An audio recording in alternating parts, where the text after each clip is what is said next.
As late afternoon sunlight drifted across the ancient rooftops of Rome, the city seemed to breathe with a heavy, uneasy rhythm, as if it sensed that the world around it was shifting in ways no one could quite explain. And whispers of whirring floated through crowded marketplaces where merchants arranged fading goods with motions slower than in years past.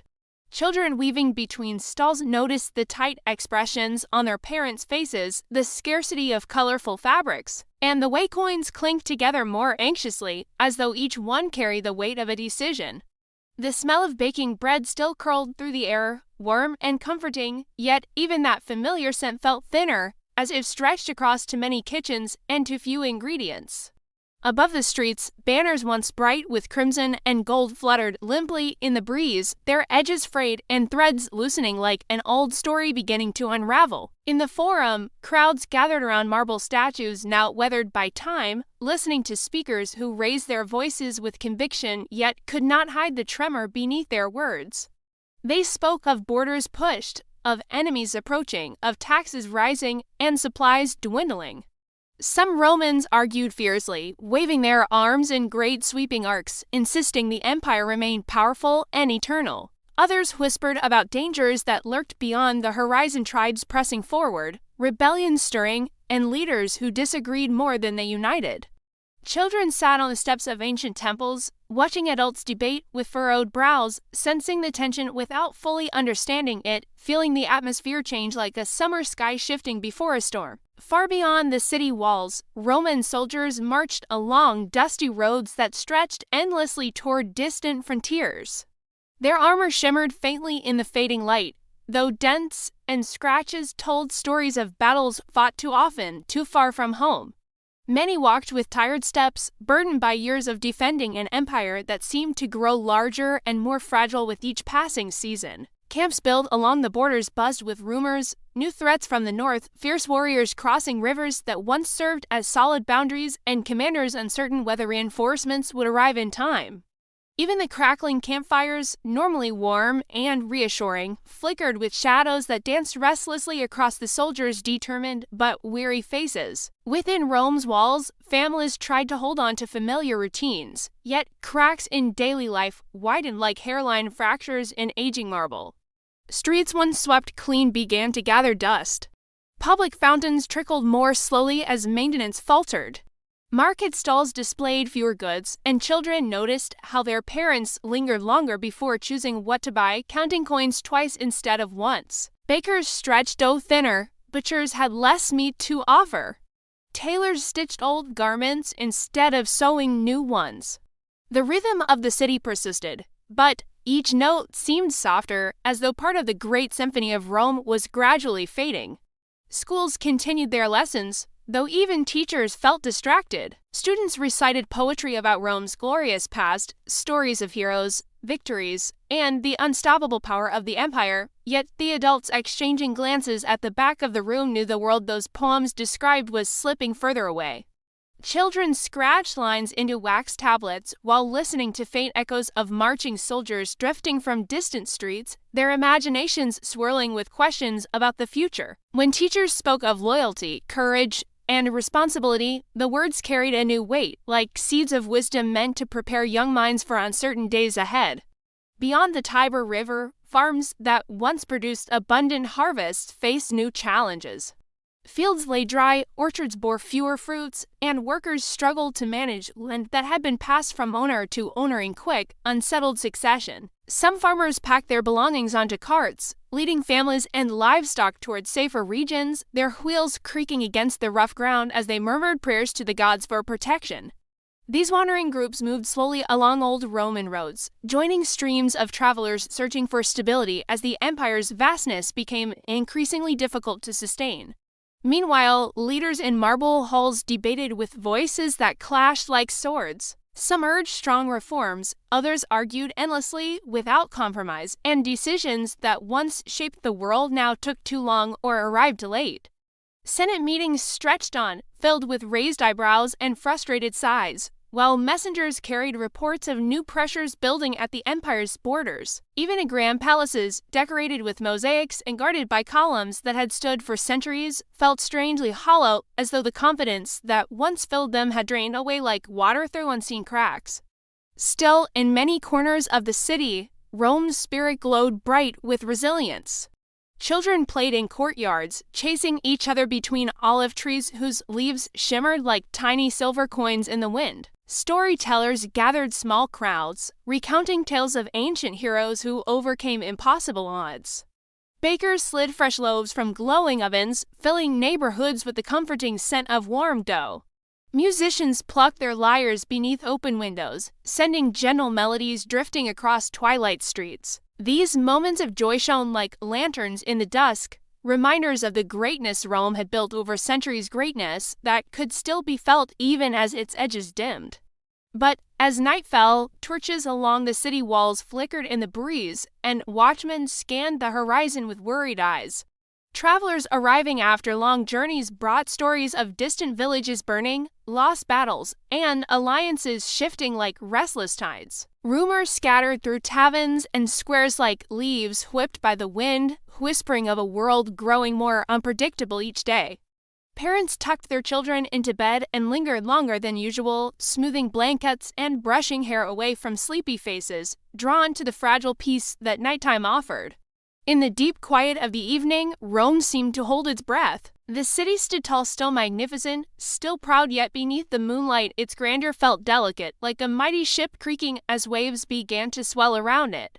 Statues cast long shadows, arches gleamed with silvery light, and the great dome of the Pantheon glowed softly against the dark sky as though remembering better days. From distant hills, wolves howled, their voices carried gently on the wind, echoing faintly through the streets of an empire nearing an unfamiliar horizon.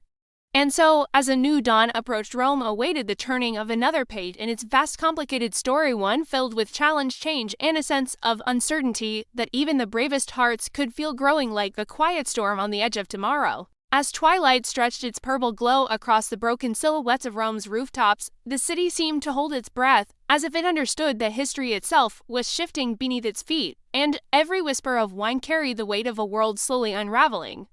Streets that once rang with the confident rhythm of marching legions now echoed with quieter, uneven footsteps, merchants closing shop early, mothers hurrying their children indoors, and old men gathering near crumbling fountains to discuss the news carried in anxious, hushed tones. Lamps flickered behind shuttered windows, casting trembling gold on the walls, their light looking fragile against the deepening evening. The once mighty heartbeat of Rome thinned into a soft, uncertain pulse. Inside homes scattered throughout the city, families sat close together around small tables, sharing bread while listening to the faint murmurs drifting in from outside. Parents explained as gently as they could that boundaries far beyond the horizon were shifting like sand tribes pushing inward, borders weakening, and leaders arguing instead of uniting. Children clutched handfuls of figs or traced circles on wooden bowls while imagining distant riders sweeping across forests, mountains, and rivers toward the great city whose name had echoed across the world for centuries. Some asked questions, others simply stared wide-eyed, feeling the tension even if they couldn't fully understand it. While Rome worried, beyond its walls entire groups of migrating peoples moved like great rivers of humanity, traveling from lands battered by cold, hunger, or conflict. Long lines of wagons creaked along dusty roads. Horses snorted clouds of breath into icy air. Children wrapped in furs peeked out from beneath wagon covers, watching the changing horizon with nervous hope. These families, Goths, Vandals, and others were searching for safety as much as opportunity, driven by storms of need they could not escape. They followed their leaders with trust, carrying stories of hardship and dreams of finding a place to belong, unaware that their journey would intertwine forever with Rome's fate. Inside the empire, politics churned like a storm that refused to settle. Leaders disagreed fiercely, each convinced their strategy would save the future. Advisors paced halls with scrolls tucked beneath their arms, whispering urgent words about taxes, grain shortages, shrinking armies, and commanders demanding more pay than the treasury could provide. Young emperors rose and fell like sparks in a windstorm, some ruling for only months, others barely long enough to carve their names into coins. Soldiers guarding palaces exchanged worried glances, sensing that even the strongest walls could not protect a city divided against itself. Across the empire, Roman legions, once the pride and shield of the known world, found themselves stretched thin. Commanders rode weary horses along muddy roads, counting dwindling supplies, while trying to raise morale among tired troops who had fought too many battles in too little time. Armor dulled from use, shields carried dents from years of conflict. Yet the soldiers still marched, still trained, still stood tall when duty called, clinging to the belief that Rome's strength lived inside every one of them, even when the empire's edges were fraying like worn cloth. In frontier towns far from the city, villagers gathered anxiously near watchtowers, listening for the horn blasts that signaled danger. They shared stories of raids, sudden attacks, and settlements burned in the night. Some families packed hurried bundles and fled to safer regions. Others stayed, guarding their homes with determination sparked by generations of pride. Fires crackled in hearts as people whispered prayers to household gods, hoping their walls and their courage would hold through the shifting times. When rumors drifted through the city that a new wave of warriors was approaching, Rome braced itself. Gates were checked, walls were inspected. Citizens hurried through markets, buying supplies before returning home. The streets buzzed with overlapping voices, fear, speculation, and stubborn confidence tangled together like knots in a fraying rope. Some spoke of organizing defenses, others murmured that perhaps negotiation was wiser. Still others believed that Rome, even weakened, could never truly fall. But beyond the walls, the world moved with momentum that could not be stopped. Warrior bands approached with slow, steady determination, their steps echoing across forests and plains. Campfires speckled the night like glowing embers scattered along the earth, flickering beneath the shadows of tall pine trees and rolling hills. Leaders studied maps under torchlight, tracing routes toward the ancient city whose reputation had loomed over generations. They knew that Rome was not merely a place, it was a symbol, a force, a dream, and challenging it would mark the world in ways no one could predict.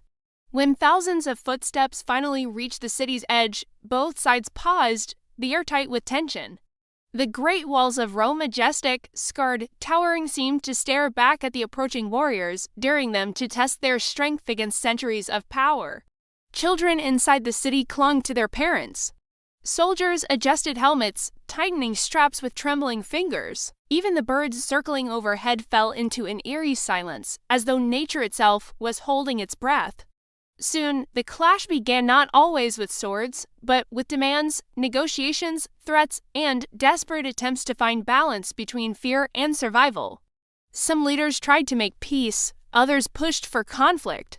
Messages traveled back and forth across the frontier with the speed of frightened horses, carrying hope one moment and despair the next. The city's people waited in limbo, trapped between dreams of safety and the chilling possibility of loss. And then, at last, the unthinkable happened. Strained by years of pressure, weakened by inner conflict, and overwhelmed by forces too great to resist, the defenses of Rome cracked, warriors poured through breached gates. The city that had stood for more than 1,000 years, city of emperors, inventors, poets, generals, builders, dreamers, felt the impact like a shudder through its bones. Smoke curled into the sky. Crowds scattered through streets filled with shouts, pounding footsteps, and the clatter of metal. The familiar world tilted, changed, reshaped before anyone could truly grasp what was happening. Yet even in the chaos, remarkable acts of courage lit the darkness. Neighbors protected one another, families sought shelter together. Some warriors spared homes, choosing negotiation over destruction. The fall was not simply a moment of breaking. It was a complicated, tangled event woven from fear, hope, conflict, and humanity. And through it all, Rome's spirit, resilient, stubborn, unyielding, flickered like the flame of a lamp struggling against a storm. When dawn finally rose again, casting pale gold over the damaged streets, Rome looked different, changed forever, but not erased. Children peeked from doorways, clutching small belongings saved in haste. Adults walked slowly through squares filled with debris, their hearts heavy yet still beating with the courage that had kept Rome alive for centuries. The empire might have fractured, but its ideas, stories, and innovations stretched far beyond its borders, carried by people who refused to let its legacy fade. And so, the fall of Rome became not only an ending, but the beginning of something new, a turning of the great page of history. Though walls crumbled and power shifted, the memory of Rome's grandeur continued to ripple outward through time, shaping the world for generations. Its rise, its struggles, and its fall lived on in books, monuments, and the hearts of all who remembered the mighty city that once ruled the world. Through triumph and tragedy alike, Rome remained eternal, not in stone, but in the stories that would echo far beyond the ruins, whispering to the future that even in falling, greatness leaves a lasting light.